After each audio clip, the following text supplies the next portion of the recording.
They say once the storm passes, you're supposed to feel peace. But what they don't tell you is, sometimes the real storm starts after the wedding's canceled. After she says, "I can't." After you walk away thinking it's finally over. Because 6 weeks after Haley walked out on David, he knocked on my door. Before I tell you what happened in that living room, like, comment, and subscribe. If you've ever been caught in a mess where nobody's completely innocent. Because this is the part I never wanted to tell. The first few days after the wedding were silent. No calls, no texts, just empty rooms and unanswered questions. Then on a Sunday afternoon, Haley showed up at my door. No ring, no lies, just her. She said, "I want to figure out who I am without pretending, with you." So we started slow. Mornings together. Honest conversations. No hiding, no sneaking. It felt good. But real life doesn't pause when you fall in love with someone you're not supposed to. Especially not when there's a heartbroken ex-fiancé out there with questions. It was a Thursday, late afternoon. I heard the knock. I opened the door, and there he was. David. Same guy who asked me to be his groomsman. Same guy who loved her out loud, when I only ever loved her in whispers. He looked tired. "I'm not here to fight," he said. "I just want the truth." We sat in silence for a moment before he asked the question I'd been dreading. "When did it start?" I didn't lie. "I loved her before you met her." He laughed once, bitter and broken.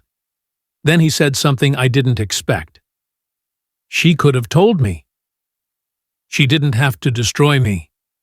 When I told Haley about the visit, she didn't defend herself.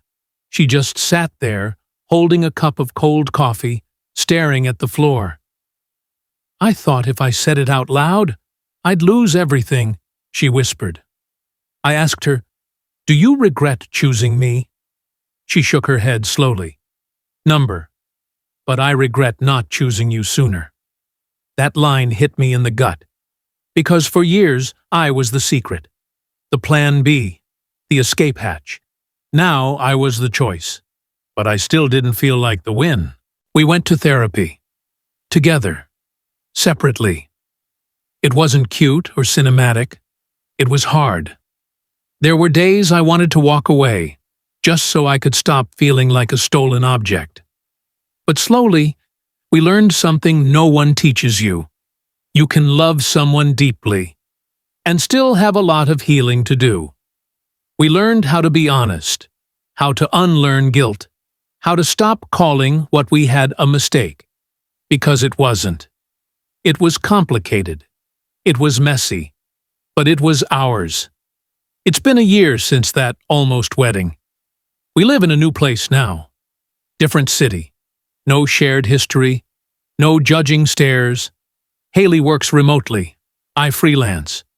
We still argue sometimes, mostly about groceries or dishes. Not trauma, not secrets. And last week, she handed me a small black box. I figured if I could walk away from one wedding, maybe I'm finally ready to walk into one that's real. I didn't even open the box before I kissed her. Because the answer was already in my chest. Yes. Would you say yes to the person who once shattered everything, if they were finally ready to rebuild it with you? Let me know in the comments. This one took everything out of me. And if you've been following this story from the start, thank you. Like, comment, and subscribe. If you believe that some love stories aren't easy, but they're worth it anyway. This is HiddenRealms Reddit, where the truth hurts, healing is messy, and love, if you let it, finds a way.